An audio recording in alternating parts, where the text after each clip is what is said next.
Alhamdulillah, wa salatu wa salam ala rasulillahi sallallahu alayhi wa sallam. Ceci, c'est le premier cours d'un livre béni, un livre important que tout étudiant en sciences devrait avoir étudié ou doit étudier, un livre aussi très bénéfique pour le commun des musulmans. Ala wa huwa usul sunnati li Imam Ahmad, les fondements de la sunna de l'imam Ahmad rahimahullah ta'ala. Et dans l'explication de ce livre, nous allons beaucoup revenir à la parole de deux de nos savants et pour certains sujets particuliers, ajouter deux autres de nos savants.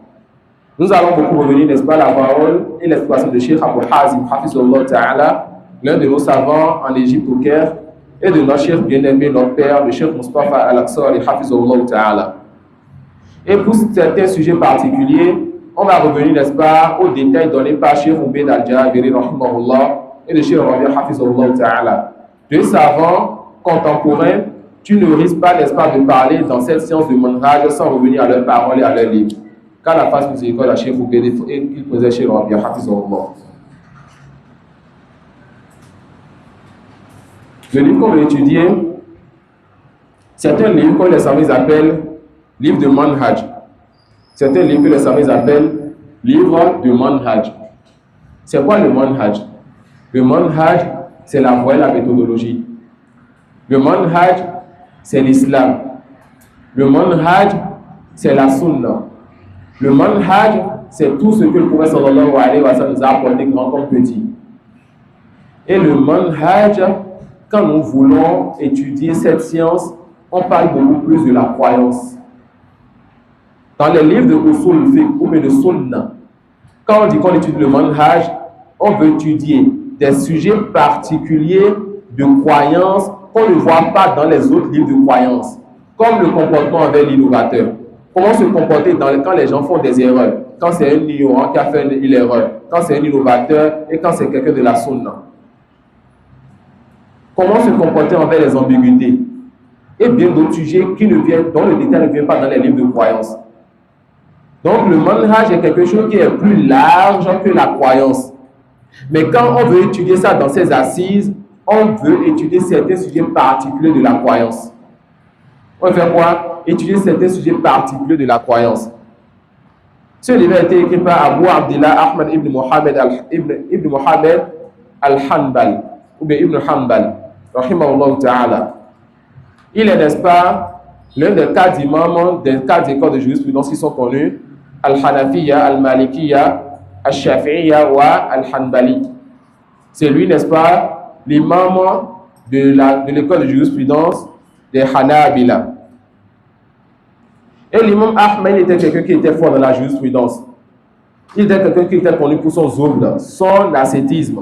Il n'avait rien à faire de ce bas monde, mais attention. Quand on dit le zuhd, on ne demande pas que vous délaissez les beaux vêtements, les bonnes choses, et que vous marchez dans la rue les pieds nus, sales, etc., que vous sentiez.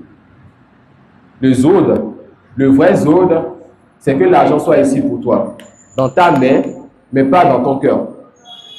Et des gens n'ont pas l'argent, mais l'argent est dans leur cœur et c'est un mal pour eux. Des gens ont l'argent dans la main, mais ils n'ont pas attaché leur cœur à cela. Les savants disent donc que le zahid, le vrai ascète, c'est celui qui a les biens dans sa main, mais pas dans son cœur. Quand il a, il utilise dans ce cas-là à gré, et quand il n'a pas, cela ne le nuit pas. Mais beaucoup ont compris du zuhd qu'il faut, n'est-ce pas, que tu ailles porter des vêtements légers, que tu portes le pan tout le temps, que tu mets du turban, que tu donnes tout le temps à la mosquée, que tu délaisses les bienfaits, les plaisirs de ce bas monde. Ce cas-là a permis donc à ses serviteurs. C'est bien fait dont tu vas jouir et remercier Allah et Allah va augmenter pour toi. Donc quand on parle du zuhd, on parle du fait que l'argent ne rentre pas dans ton cœur. Mais on ne t'a pas interdit que l'argent soit dans ta main. D'accord? Donc l'imam Ahmad, il était quelqu'un qui était connu pour la jurisprudence. Il était connu pour, n'est-ce pas, aussi son zuhd. Et il était aussi quelqu'un qui a mémorisé beaucoup. Comme on l'a déjà répété plusieurs fois, il a mémorisé combien de hadiths? 1 million de hadiths. Et quand il a mémorisé 1 million de hadiths, c'est-à-dire avec les différentes chaînes de transmission, avec les paroles des compagnons et les différentes riwayats, les différentes divergences et versions chez les compagnons aussi. C'est tout cela qui fait 1 million de hadiths qu'il a mémorisé, rahimahullah ta'ala. Et l'imam Ahmad, il, comme lui, beaucoup d'autres de nos savants, anciens comme contemporains, Il a eu à prendre la science de Yahya ibn Ma'in, qui était, n'est-ce pas, son corine, l'un de ses camarades et de ses compagnons. Mais il a pris la science de lui. Et Yahya aussi a pris la science de Ahmad. C'est comme ça qu'on arrive à profiter de la science. Tu prends de ton cheikh, tu prends de tes amis prennent de toi, et parfois ton cheikh prend de toi. Un des exemples de cela, parmi les élèves de l'imam al-Bukhari, il y a l'imam at-Tirmidhi, et qui vous dira qui est donc ces deux grands imams. L'imam at-Tirmidhi, ça fait partie des élèves de al-Bukhari, et al-Bukhari a rapporté de Tirmidhi. Parfois, le cheikh va faire plaisir à son élève en le rapprochant de lui, voire même en rapportant de lui, voire même en le faisant asseoir dans sa mosquée pour qu'il parle, et autre que ces chemins-là, pour montrer que cet élève-là, je suis déjà satisfait de lui. Et quand ton chef te remarque, prête attention, car c'est parce qu'il a vu quelque chose en toi. Prête attention, car c'est quelqu'un, Inch'Allah, qu'on espère faire partie des gens de bien, qui a remarqué un truc de bien en toi, une bonne chose en toi. Fais l'effort de garder cela. C'était comme ça les combats du prophète sallallahu alayhi wa sallam. Quand le prophète sallallahu alayhi wa sallam dit à Bilal, qu'est-ce que tu as fait? Et j'ai entendu, n'est-ce pas, tes pas devant moi au paradis. Ça montre alors que Bilal fait partie des gens du paradis. C'est une bonne annonce que le prophète sallallahu alayhi wa sallam lui a fait. Bilal n'a pas délaissé les efforts jusqu'à sa mort. Quand au Kasha, il a dit au prophète sallallahu alayhi wa sallam, invoque Allah pour que je fasse partie de ceux qui vont rentrer au paradis sans jugement ni châtiment. Le prophète sallallahu alayhi wa sallam a invoqué pour lui. Au Kasha n'a jamais délaissé les œuvres. Il est mort dans un djihad. Donc, quand tu vois les gens de bien te remarquer, fais plus d'efforts afin de rester stable. Et prends garde à penser que machallah ça va. D'accord? Donc, l'imam Ahmad, rahimahullah ta'ala, il était un grand savant qui a regroupé la science de hadith, la compréhension de la science de hadith, la jurisprudence et bien d'autres. Et parmi ces machir, ces savants, il y avait l'imam Ash-Shafi'i. Et Ash-Shafi'i aussi a eu à rapporter de Ahmad. Ash-Shafi'i aussi, il a eu à prendre de Ahmad, notamment dans la science du hadith. Ces gens ne sont pas devenus des grands pour rien. Et Ahmad est surtout connu parce qu'il est imam Ahl Sunnati wal Jama'a. Quand on dit quelque part, c'est qu'il est l'imam des gens de la Sunna, on pense à l'imam Ahmad. Pas parce que c'est lui qui a créé un groupe qu'on appelle le groupe des gens de la Sunna, mais tout simplement parce que l'imam Ahmad, rahimahullah ta'ala, a eu à patienter pour la religion d'Allah, pour la sunna de Muhammad sallallahu alayhi wa sallam, et son nom est collé au mot imam des gens de la sunna. Il a été éprouvé par quoi? Il a été éprouvé lorsque les innovateurs se sont rapprochés des dirigeants. Et quand ils se sont rapprochés des dirigeants, ils ont eu la suprématie dans le pays. Ils ont dit, le Coran, là, la parole d'Allah, nous on ne veut plus qu'on dise que ce soit la parole d'Allah. Il faut que tout le monde dise que le Coran n'est pas la parole d'Allah. Et qu'Allah ne parle pas, que le Coran est créé. Le plus grand miracle de Muhammad sallallahu alayhi wa sallam, il veut faire tomber ça. Alors les savants ont été éprouvés. Certains ont été tués. D'autres ont été châtiés, malmenés, fouettés, humiliés. Certains ont cédé. Parce que quand tu es sous la contrainte, l'islam te permet de céder. D'autres ont refusé de céder. Comme l'imam Ahmad et peu de personnes. Ils ont été emprisonnés pendant des mois. Ils ont été traînés au marché, ils ont été fouettés devant les gens. Tout simplement pourquoi? Pour qu'ils disent le Coran est créé. Les gens viennent dire à l'imam Ahmad, dis juste le Coran est créé, ton châtiment est terminé. Tu vas te reposer, tu vas respirer. Ahmad, quand il lève la tête, il voit derrière lui et devant lui des milliers d'étudiants avec leur cahier et leur stylo. Ils attendent juste la part de Ahmad pour que la réunion change. Ahmad ne peut pas dire ça. Il patiente pour Allah. Afin que, aujourd'hui, vous et moi, lisons le Coran, on dit que ce Coran, c'est la parole d'Allah. Ça peut aller. Il a eu à patienter et son épreuve a duré. Il a fait 28 mois en prison. Rahimahullah ta'ala. Où on l'enchaînait en prison. Il priait et on dit que le sang coulait de lui. Rahimahullah ta'ala. Et quand on venait voir l'imam Ahmad et on lui disait, pourquoi tu ne te donnes pas de repos? Dis ce qu'il veut dire, même si ton cœur est tranquille, tu sais que c'est permis pour toi. L'imam Ahmad disait donc aux gens, le hadith de Khabbab, c'est un hadith où les compagnons sont venus voir le prophète sallallahu alayhi wa sallam au début de la da'wah. Ils étaient châtiés, ils étaient éprouvés, ils souffraient, ses compagnons. Tout simplement parce qu'ils ont dit la ilaha illallah. Je ne veux pas adorer les 360 idoles et fétiches qui sont autour de la Kaaba. Je veux adorer le créateur de la Kaaba. Ils étaient éprouvés pour cela. Et quand l'épreuve était venue à un certain niveau, ils sont allés voir le prophète pour dire, tu ne vois pas ce qui nous arrive?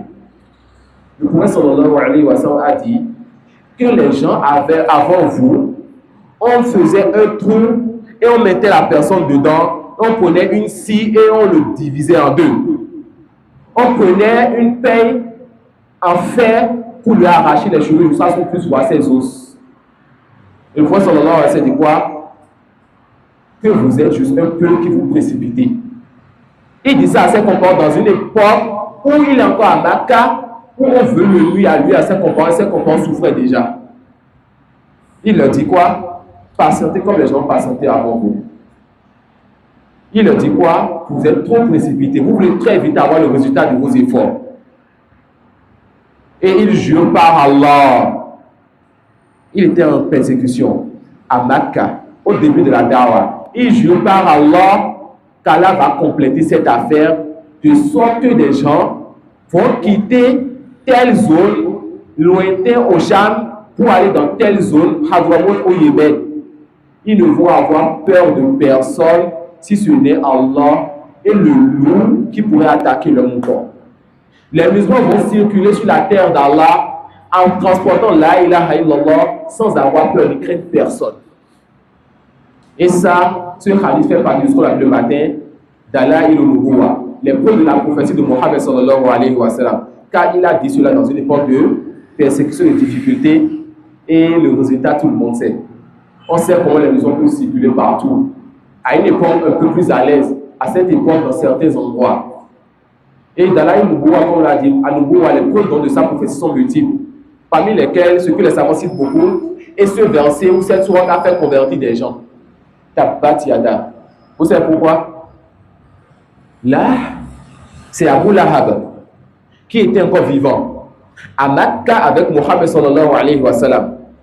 Il persécutait le prophète avec sa femme. Lui, sa femme persécutait Mohammed et ses compagnons. Allah subhanahu wa ta'ala le maudit et dit qu'il est en enfer éternellement. Si Mohammed, n'est-ce pas, n'était pas un prophète et un messager, il suffit juste que Abu Lahab, juste pour plaisanter, dise je crois en Allah, la ilaha illallah. Le Coran est tombé, l'islam est tombé. Juste en plaisantant, il suffit juste que Abu Lahab dise la ilaha illallah. Même en plaisantant, et le Coran et l'islam tombent. Mais subhanallah, il a vécu et il est mort sans jamais dire en vérité ni en plaisantant la ilaha illallah. Car Allah lui a dit Tabbat yada Abi Lahab. Allah subhanahu wa ta'ala l'a maudit.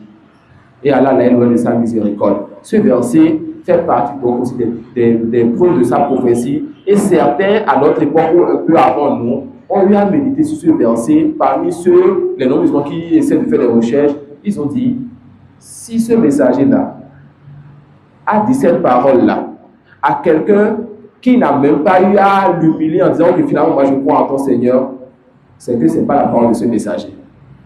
D'accord? C'est que ce n'est pas la parole. Ce n'est pas la parole de ce messager. Le livre s'appelle Usul Sunnah. Les fondements de la Sunnah. Le mot Usul, les savants disent le mot fondement, c'est ce sur quoi on bâtit autre chose. Le fondement, c'est la fondation, la base, et tu construis dessus. Donc, aslu shay ma yubna alayhi ghayruhu. Usul sunnah, al-usul allati tubna alayhi sunnah. Les fondements, c'est ce sur quoi nous allons, n'est-ce pas, construire, bâtir et mettre d'autres briques. Et à sunnah, ça a plusieurs sens. Parmi les sens, un sens général, qui est le contraire de tout ce qui est chiite. Et avec ce sens, les gens de la Sunna, c'est tous ceux qui s'opposent aux chiites. Quand on travaille dans cela, même les Tabligh, les Tijani, les Ikhwan, les Ash'ari, les Maturidiyya.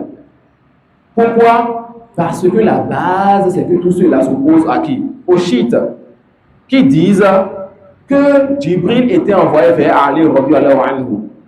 Mais en venant vers Ali, il s'est trompé d'aller de la révélation à Mohammed sallallahu alayhi wa sallam. Donc, pour eux, notre religion n'est même pas authentique. Qu'ils disent que Ali est une divinité et Ali a les brûlés de son vivant. Même si les compagnons n'ont pas été d'accord avec Ali, car le châtie avec le feu qu'Allah. Ces chiites qui insultent, maudisent et rendent mécréants la majorité des compagnons de Mohammed sallallahu alayhi wa sallam, à l'exception de certains, Ali, ses enfants et sa femme, Fatima. Ces chiites qui prétendent aimer la famille de Mohammed sallallahu alayhi wa sallam, mais qui maudissent Aïcha radhiyallahu anha. La base, c'est que ici, nous allons dire, tous les innovateurs venez. On n'est pas d'accord avec les chiites. Mais subhanallah, on est étonné de voir que des gens qui débattent, déjà ont des erreurs et des problèmes avec la sunna de façon particulière, la vraie sunna, ils ont encore eu à contrôler la sunna générale qui est ce qui s'oppose aux chiites. Quand on apprend que des imams à Parakou inaugurent des mosquées pour des chiites, qui par la suite fait que les chiites maintenant commencent à avoir des suiveurs à Parakou, vous imaginez? Est-ce que c'est convenable que quelqu'un se dise, moi j'aime Aïcha, j'aime le prophète sallam, j'aime Abu Bakr, et que cette personne inaugure une mosquée pour des chiites? Ça s'est réalisé au Bénin. Comme si ce pays n'a pas suffi, n'a pas pu de nous surprendre. Le sens particulier de mot sunna, et c'est ce sens-là qu'on comprend quand on dit sunna les gens de la sunna. Le premier sens, on le cite quand le besoin se fait, comme n'est-ce pas le fait de citer ce qui se passe à Parakou. Si on quand on dit sunna les gens de la sunna, c'est quoi? Ceux qui suivent Mohammed sallallahu alayhi wa sallam dans sa parole, dans sa croyance, dans ses actes. C'est eux les gens de la sunna. La sunna, c'est donc tout ce que Mohammed sallallahu alayhi wa sallam a donné. La sunna, c'est quoi? Tout ce que le prophète Mohammed sallallahu alayhi wa sallam il nous a apporté. Donc, usul le sunna, les fondements de la sunna, il s'agit des fondements de ce avec quoi est venu le prophète sallallahu alayhi wa sallam. Et ici, quand on parle de ces fondements, on parle de la croyance, du sujet particulier de la croyance.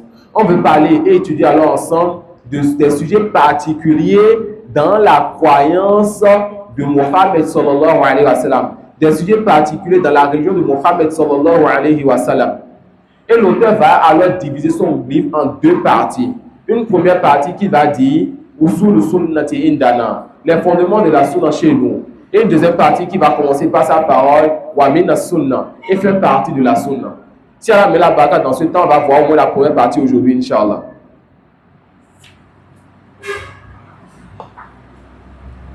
C'est pas de la sunna.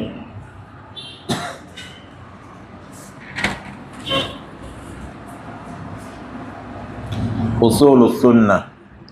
قال شيخ الإمام أبو المظفر عبد الملك ابن علي ابن محمد الهمداني حدثنا الشيخ أبو عبد الله يحيى بن عبد الحسن ابن البنا قال أخبرنا والدي أبو علي الحسن ابن أحمد ابن عبد الله ابن البنا قال أخبرنا أبو الحسين علي ابن محمد ابن عبد الله ابن بشران المعدل قال أنا عثمان ابن أحمد Anba'ana. Quand on lit les chaînes de transmission et qu'on voit Anna, ça veut dire Anba'ana.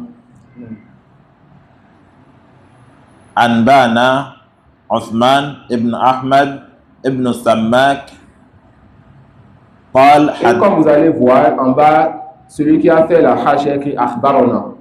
Ça, certains le disent. Mais la base, quand on voit Anna, c'est Anba'ana.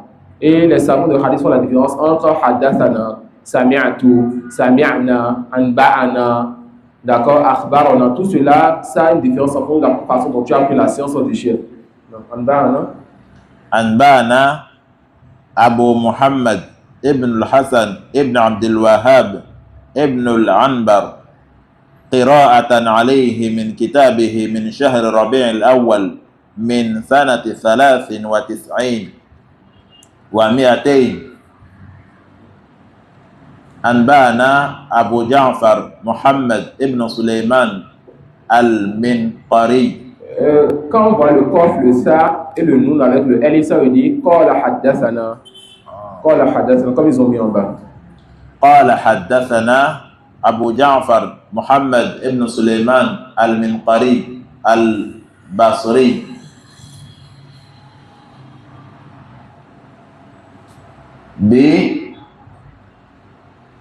بتونس قال حدثني عبدوس ابن مالك العطار قال سمعت أبا عبد الله أحمد ابن محمد بن حنبل رضي الله عنه يقول أصول السنة عندنا. Non. Ce que nous avons lu juste là, c'est ce qu'on appelle la chaîne de transmission. Et la chaîne de transmission, c'est une particulière à notre religion. Il n'y a pas une religion à part l'islam qui a une chaîne de transmission qui remonte jusqu'à la source.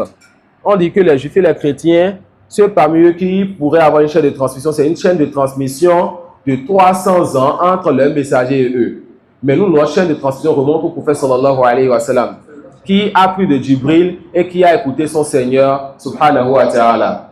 Nous, nos chaînes de transmission reviennent donc aux auteurs de nos livres. C'est une particularité de notre religion.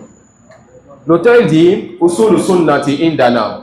On a déjà dit que le aslu, c'est ma yubna alayhi ghayruhu. C'est ce sur quoi on base, on construit, on base et on fonde autre chose. Et la sunna, les savants, ils disent que la sunna peut vouloir dire tout ce qu'on rapporte du prophète sallallahu alayhi wa sallam comme parole, comme action, comme comportement. Et alors ça a le sens de ce qu'on appelle hadith. Tout ce qu'on rapporte du prophète sallallahu alayhi wa sallam comme parole, comme action, comme comportement et aussi comme ce qu'on appelle al-ikrar. On a fait de son vivant, il a vu, il s'est tu. Il ne se tait pas sur le faux, ça rentre dans sa sunna. Donc tout ce que le prophète sallallahu alayhi wa sallam a dit, a fait, tout ce qu'il a comme comportement et tout ce qu'on a fait de son vivant, il a su et il s'est tu, tout cela rentre dans sa sunna. Il y a un autre sens qui est voulu quand on parle de la sunna, c'est ce que les savants de usul al-fiqh et de jurisprudence disent. C'est quoi? Il s'agit ici de ce qu'ils appellent al-mustahab ou al-mandoub. Ce qu'ils appellent al-mustahab ou al-mandoub. C'est-à-dire, c'est des choses en religion, quand tu fais la chose pour Allah, tu es récompensé ou tu espères la récompense. Mais quand tu ne fais pas la chose, tu n'as pas fait de péché, tu n'as rien fait de mal. Comme les nawafil. Quand tu fais ça pour Allah, tu es récompensé. Et quand tu ne fais pas, qu'est-ce qui se passe? Tu n'as pas fait quelque chose de mal.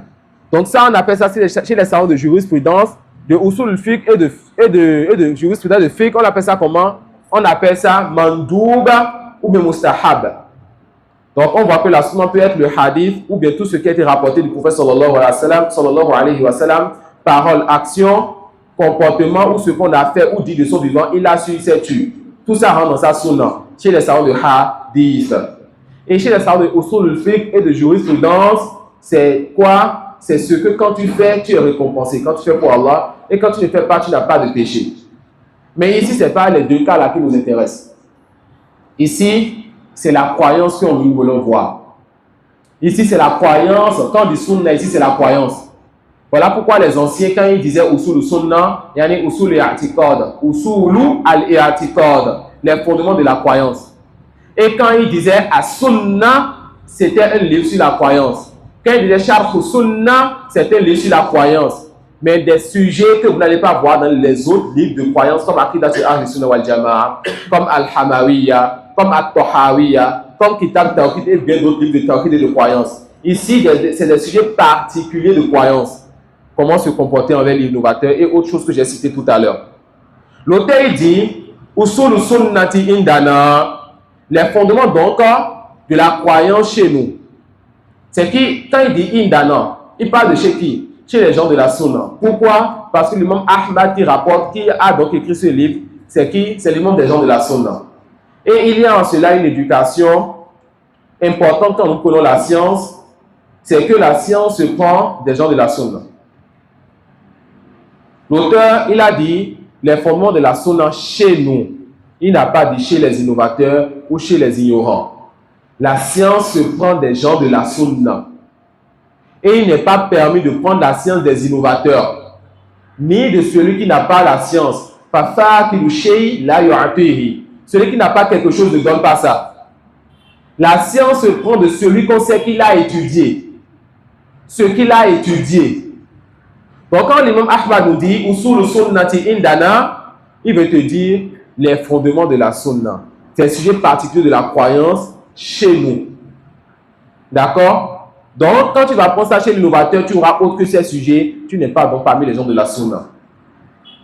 Ça c'est une base importante, n'est-ce pas, dans la façon de prendre la science.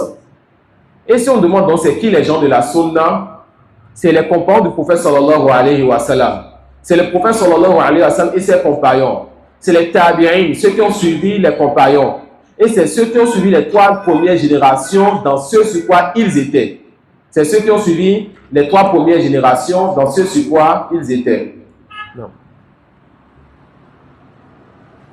On va lire ici, comme j'avais dit dans la jurisprudence, il y en a un peu, Inch'Allah. أصول السنة عندنا التمسك بما كان عليه أصحاب رسول الله صلى الله عليه وسلم والاقتداء بهم.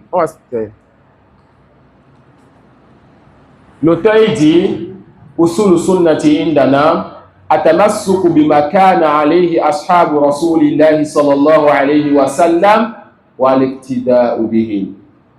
Il y a plusieurs fawaïd dans cette phrase-là. Et nos anciens, ils parlaient peu et il y avait beaucoup de sens dans ce qu'ils disaient.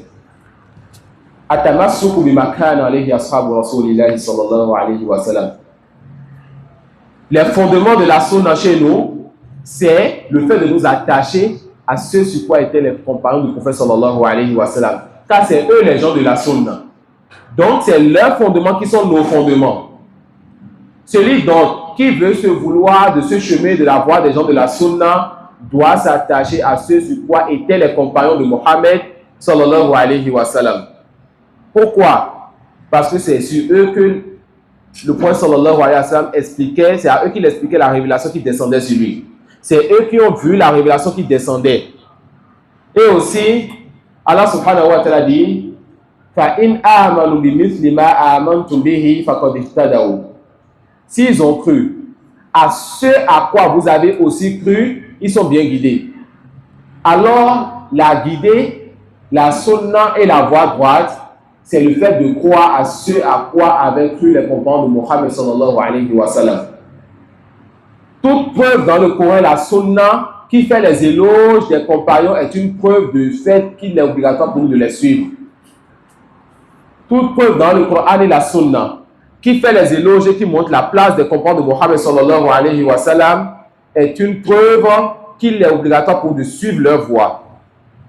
Et le prophète sallallahu alayhi wa sallam lui a dit que la meilleure des générations, mais la meilleure de cette communauté, c'est sa génération à lui. Alors on a l'obligation de suivre ce sur quoi étaient les gens de sa génération. Et il a dit sallallahu alayhi wa sallam que cette communauté va se diviser en 113 groupes. Tous sont en enfer, sauf un seul groupe. C'est le groupe qui est sur ce sur quoi il était sallallahu alayhi wa sallam et ses compagnons. Donc l'auteur il vous dit atamassuku bima kana alayhi ashabu ou bien as-sahaba ou ashabu Muhammad sallallahu alayhi wa sallam. On peut se demander pourquoi il n'a pas tout simplement dit. Les compagnons étaient sur quoi? Allah dit, le prophète a dit, n'est-ce pas? Mais pourquoi l'auteur n'a pas dit atamassuku bil kitabi wa sunna? Les fondements de la sunna chez nous, c'est le fait de s'attacher au livre et à la sunna. Pourquoi il n'a pas dit cela? Il n'a pas dit cela pour réfuter ceux qui prennent le livre et la sunna et qui délaissent sa compréhension des compagnons. Ce qu'on a dit ce matin. Il a dit cela pour vous appeler à la salafiyya, pour vous dire le livre et la sunna selon la compréhension des compagnons. Voilà pourquoi il vous a dit les fondements de la sunna chez nous, c'est le fait de s'attacher à ce sur quoi étaient les compagnons de Mohammed sallallahu alayhi wa sallam. Ils étaient sur quoi? Sur 3 choses. Le livre d'Allah, la sunna de leur messager et la compréhension authentique de ces 2 sources. Toute personne qui prend le livre d'Allah et la sunna de son messager sallallahu alayhi wa sallam et qui délaisse la compréhension des compagnons est sur autre voie que la voie de Mohammed sallallahu alayhi wa sallam. Est sur quoi? Est sur autre voie que la voie du prophète Mohammed sallallahu alayhi wa sallam.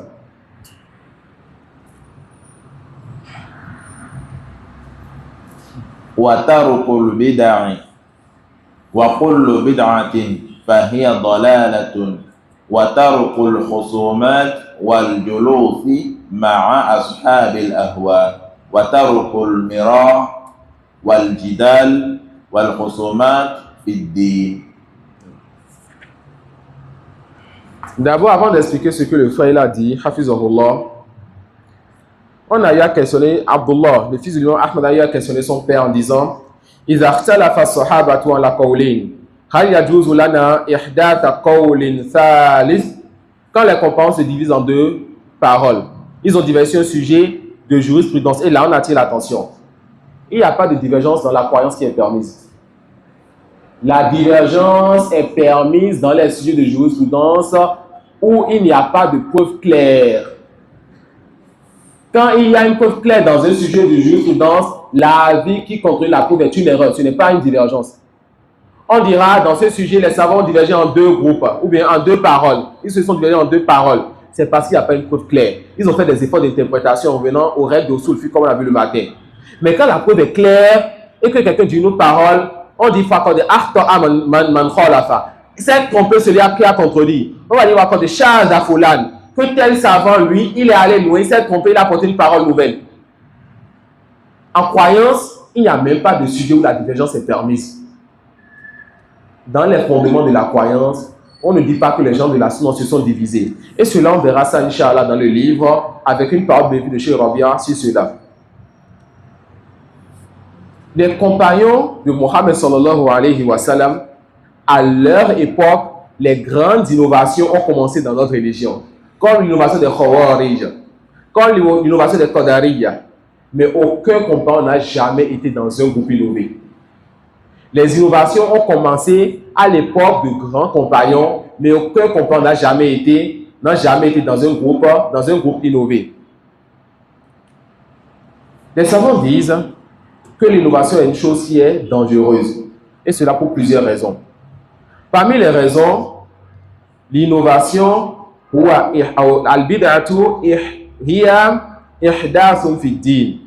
c'est une chose nouvelle qu'on apporte en religion. Et le prophète sallallahu alayhi wa sallam avait déjà dit Man ahdasa fi amrina hadha ma laysa minhu fahuwa rad. Celui qui va apporter une chose nouvelle dans cette affaire-ci, ce qui n'en fait pas partie, la chose elle est rejetée. Et l'innovation est une chose nouvelle qu'on apporte en religion. Al-bid'atu min jumlatil qawli ala Allah bila ilm wala burhan. L'innovation fait partie du fait de parler sur Allah sans science et sans preuve. Et fait partie des grands péchés de parler sur Allah sans science et sans preuve. L'innovation, tashri'un fi din. L'innovation, c'est le fait de légiférer en religion. Même le prophète sallallahu alayhi wa sallam n'a pas le droit de légiférer. Allah légifère et Mohammed applique. Allah révèle, Mohammed explique et applique. L'innovation, c'est le fait de légiférer en religion. Cette personne est en train de tirer le manteau de Rububi avec Allah. Car légiférer, ça fait partie des actions qui sont propres à Allah subhanahu wa ta'ala. Al-bid'atu min a'zami asbabi at-tafarruq fi din. L'innovation fait partie des grandes causes de division en religion. L'islam était un. La croyance du prophète sortait de ses compagnons, de leur compréhension et leur compréhension. Ensuite, des gens sont venus, ils ont dit non. Nous, on apporte la tariqa de Cheikh. L'autre, ils ont dit non. Nous, on va sortir et amener une belle façon de faire notre da'wah. Les autres, ils ont dit non. La politique aussi, c'est une bonne chose. Et chacun a apporté, n'est-ce pas, sa voix. Ils ont divisé, n'est-ce pas, notre religion en plusieurs groupes. Est-ce que c'est les gens de la sunna qui divisent? Non. La religion, elle est divisée, mais ils ont mis un voile pour cacher la division. Les gens de la sunna ont dit, on va enlever ce voile pour réparer les choses. Ils disent que vous êtes dur. Vous divisez les gens. Parce que c'est vous qui divisez les gens. Nous, on veut faire quoi? Juste réparer le tort que vous avez commis. Et l'innovateur, c'est quelqu'un qui, le jour dernier, va transporter le péché de ceux qu'il a égarés. Normalement, à la base, personne ne va transporter le péché d'un autre le jour dernier. L'innovateur va transporter le péché de ceux qui l'ont suivi le jour dernier. Et l'innovation aussi, c'est une cause pour ne pas boire du bassin du prophète sallallahu alayhi wa sallam le jour dernier. Ces choses vous montrent alors la dangerosité de l'innovation. Alors, c'est quoi donc l'innovation? On a d'ailleurs dit ça dans certaines assises, mais c'est quoi l'innovation? Les savants disent que l'innovation, c'est toute chose nouvelle dans cette religion, que ce soit croyance ou action. L'innovation, c'est toute chose nouvelle dans cette religion, que ce soit croyance ou action. L'auteur l'a dit, usul sunnati indana atamassuku bima kana alayhi ashabu rasulillahi sallallahu alayhi wa sallam wa al-ibtida'u bihim. Le fait, n'est-ce pas, de suivre ce sur quoi et de s'attacher à ce sur quoi étaient les compagnons du prophète sallallahu alayhi wa sallam, de les suivre dans cela. Wa tarkul bid'a. Vous connaissez c'est quoi l'innovation? C'est toute croyance et action nouvelle dans notre religion. L'auteur l'a dit, tarkul bid'a, le fait de délaisser l'innovation. On a déjà dit que notre religion est basée sur le fait d'appeler au bien, de faire d'éloigner du mal. On appelle à la sunna et on éloigne, on fait éloigner les gens et on éloigne les gens, n'est-ce pas, de l'innovation. Wa tarku al-bid'a wa kullu bid'atin fahiya dalala. Toute innovation est égarement. Avant l'auteur, le prophète sallallahu alayhi wa sallam avait déjà eu à dire cela quand il a dit quoi? Quand il a dit de délaisser les choses nouvelles. Iyyakum wa muhdathatil umur. Délaisser les choses nouvelles. Il a dit que kullu muhdathatin bid'a, que toute chose nouvelle est égarement, que toute chose nouvelle est innovation. Wa kullu bid'atin dalala, et toute innovation est égarement. Wa kullu dalalatin fin-nar, et toute innovation est dans le feu. L'auteur ici, les savants disent, il a amené cette phrase-là, wa kullu bid'atin fahiya dalala, pour réfuter ceux qui disent que dans notre religion il y a bid'atun hasana. Que dans notre religion, il y a ce qu'on appelle la bonne innovation. Il a donc amené cette règle générale pour vous dire toute innovation dans la religion est un égarement. Toute innovation dans notre religion est un égarement. Et ceux qui disent qu'il y a de bonnes innovations dans notre religion, est-ce qu'ils ont des preuves? Oui, ils ont des preuves. Tu ne risques pas de trouver un innovateur ou quelqu'un du faux sans qu'il t'amène une preuve. Mais il n'a pas la compréhension. Voilà pourquoi on dit toujours la preuve plus la compréhension. Ils te diront que le prophète sallallahu alayhi wa sallam a dit Man sanna fil islam sunnatan hasana falahu ajruha wa ajru man amila biha min ba'di. Celui qui apporte donc dans la législation une bonne sunna, cette personne a sa récompense et la récompense de toute personne qui œuvre après elle. C'est ça le preuve. La réponse, on leur dit que le hadith a dit sunnatun hasana, une bonne sunna. Vous vous dites, bid'atun hasana, une bonne innovation. Ce hadith-là, donc, n'est pas le vôtre. Ce hadith n'est pas le vôtre. Car la sunna n'est pas la bid'a. Vous vous dites qu'il y a une bonne innovation dans la religion, mais le point c'est ça dit quoi? Celui qui fait une bonne sunna dans la religion. Ensuite, on le dit, sababul hadith. Pourquoi ce hadith-là? Pourquoi le prophète a dit ça? Il était dans la mosquée. Quand il voit quelqu'un rentrer, il est dans le besoin. Et le prophète, il fait le prêche, n'est-ce pas, à ses compagnons pour les motiver, pour qu'ils puissent donner aux besogneux. Et quand il voit un compagnon qui se lève en premier pour donner en sorte d'accord, il a été rempli de joie, ça lui a fait plaisir. Et il a dit donc que celui dont il va apporter une bonne chose dans la communauté aura la récompense de tout, sa récompense, la récompense de ceux qui l'ont suivi. Donc celui qui fait un bien dans cette communauté aura la récompense de ce bien.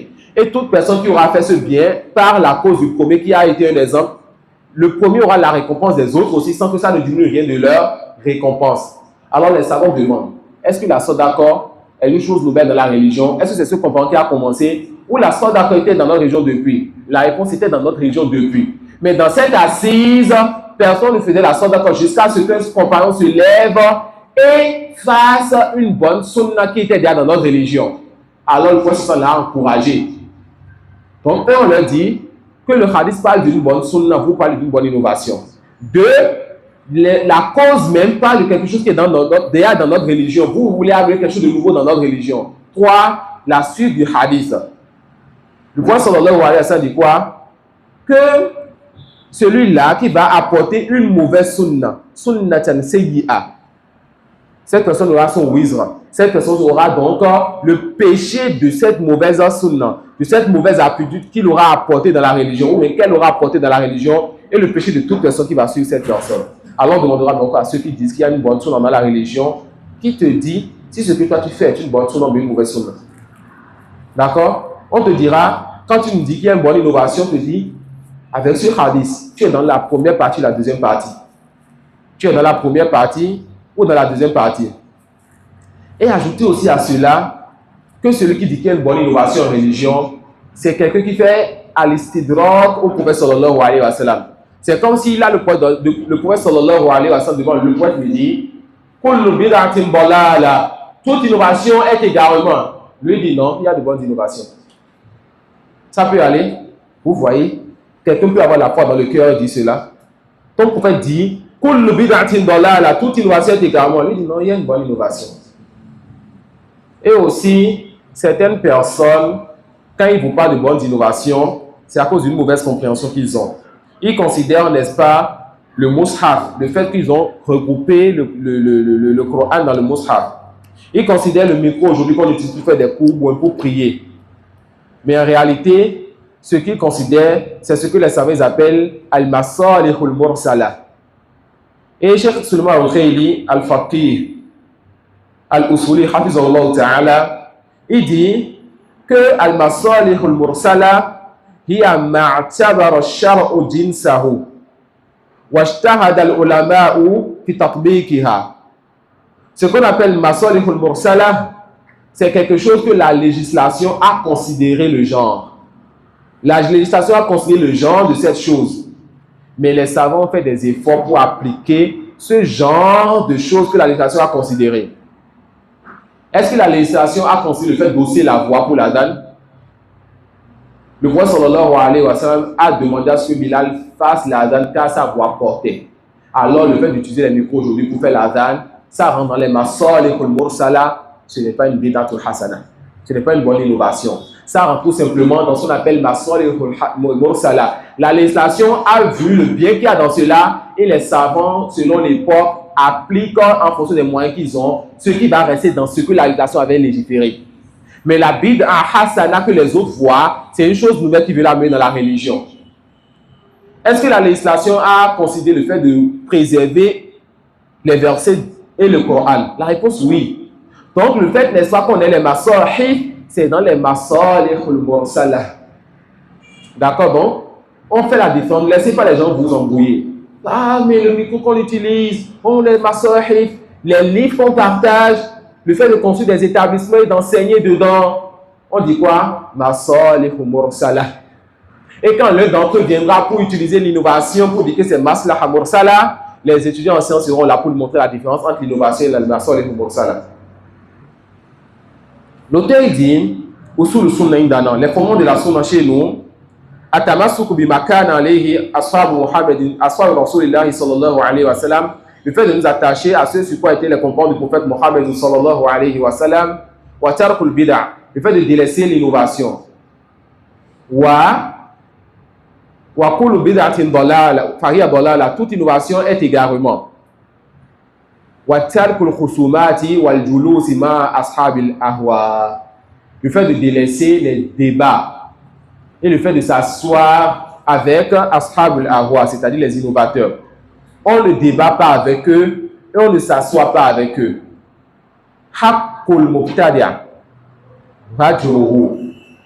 Ce que l'innovateur mérite, c'est le fait de faire son hajr, de le délaisser. Wa tahdhiru minhu, et de mettre en garde contre lui.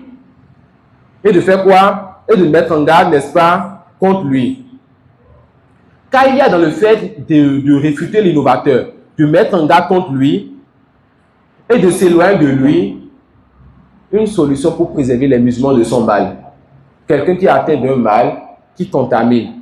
Vous allez laisser cette personne s'asseoir dans la même voiture que vous. Cette personne aller dans la même école que vos enfants. Vous allez laisser votre travail.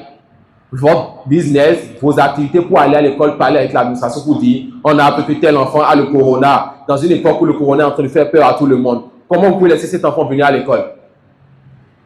C'est ça que les gens de la Sunna ils font. Quand ils voient qu'une personne a la maladie de l'innovation, et c'est une maladie qui est contagieuse, ils mettent en garde contre cette personne-là. Et ils ne laissent pas les gens se mélanger avec cette personne-là. L'innovateur ne mérite pas qu'on s'asseye avec lui.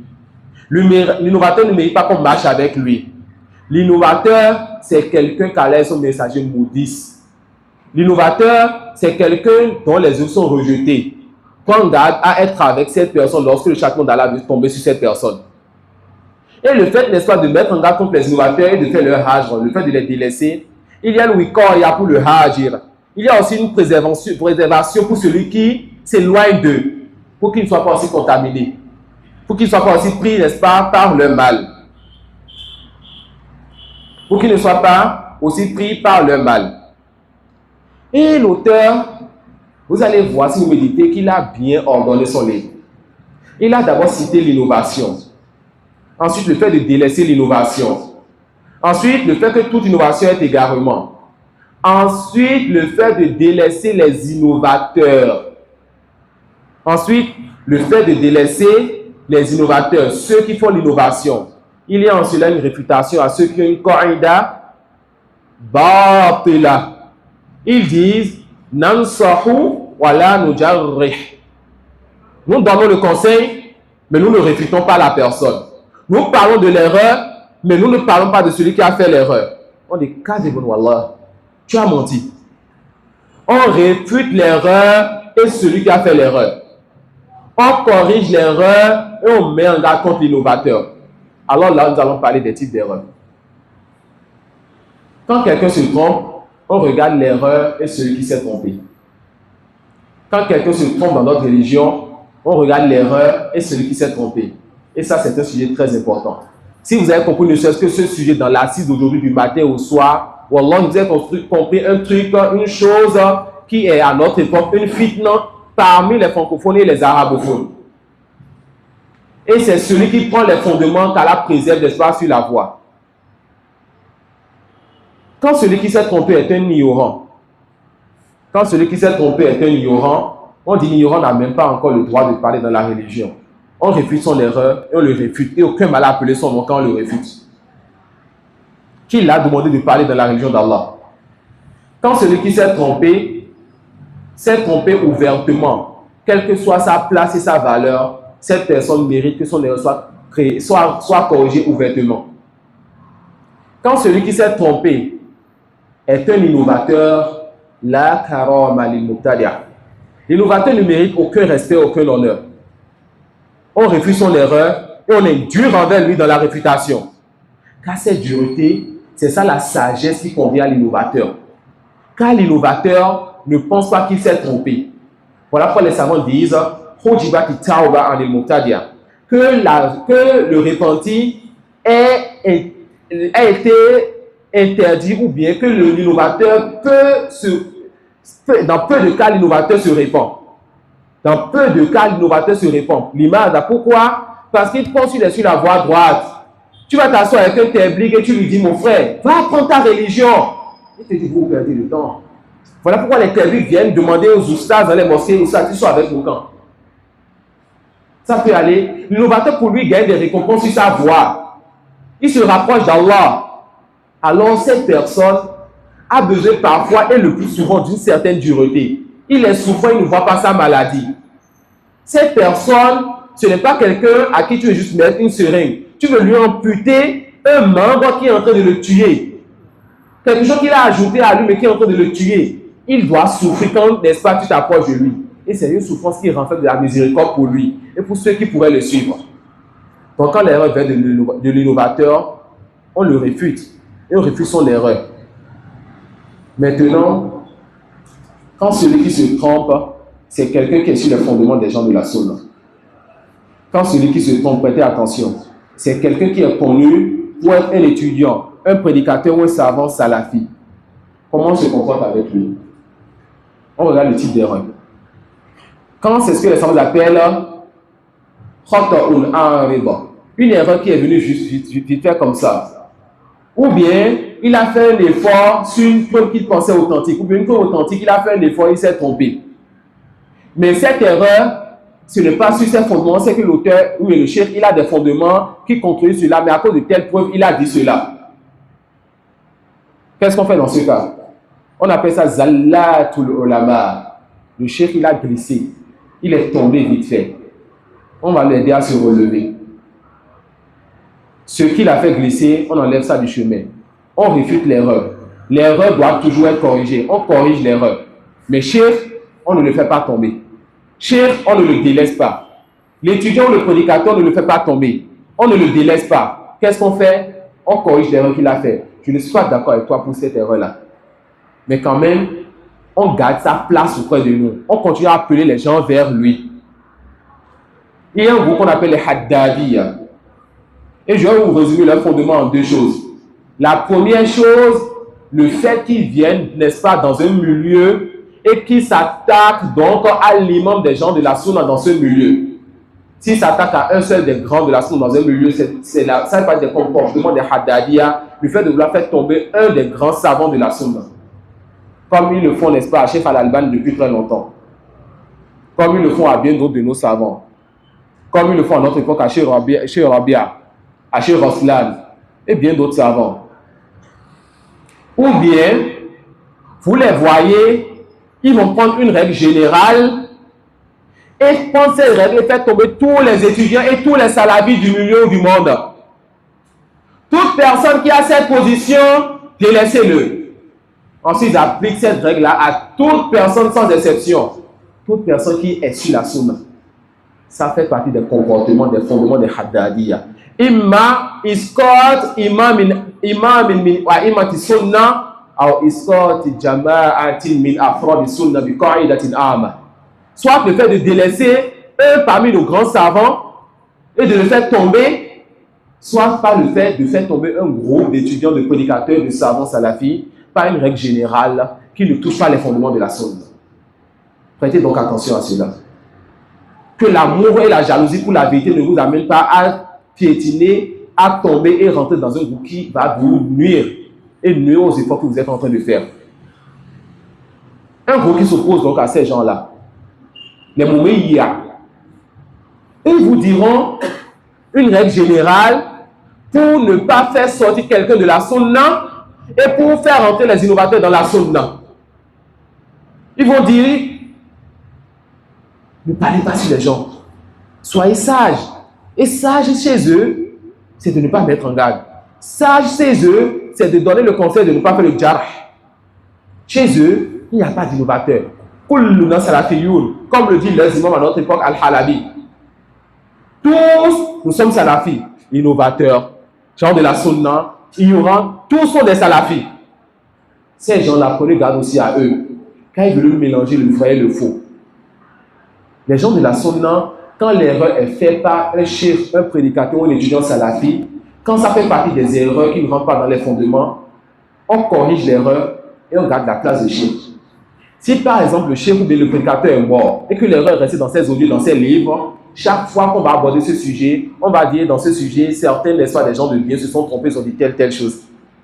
Mais on va parler de sorte à ce qu'on garde la place de la personne en corrigeant l'erreur là. Mais quand le salafi fait une erreur dans les fondements, où chaque fois il a commencé par nous contrôler dans beaucoup de sujets secondaires, cette personne, on la délaisse, même si il est ou il était considéré comme salafi. De la même façon qu'on rentre dans l'islam et on sort de l'islam, on rentre dans la sunna, on sort de la sunna. Les gens de la sunna ne disent pas que quand tu rentres dans la sunna, tu ne sors plus. Mais attention, l'imam Ahmad disait, le fait de faire sortir de la sunna, c'est quelque chose de vraiment dur. Tu sors la personne de la sunna avec la yaqin, mais pas avec le doute. Aujourd'hui, les gens ils s'amusent avec, n'est-ce pas, l'honneur des musulmans. Et non, Foulan laisse de cette personne al-Hik Rubihi. Il laisse cette personne, il est devenu innovateur. Ou certains qui veulent être un peu pieux, ils craignent le Seigneur, ils vont te dire non, il est toujours salafi. Mais délaisse, je ne prends plus de lui. Ils vont lui appliquer toutes les règles qu'on applique à l'innovateur. Mais pour ne pas te dire que lui, il est un Haddadi, il va te dire non, cette personne, il ne fait pas des gens de la sunna, mais ne prends pas de lui. ne conseille pas, ne partage pas de lui, etc.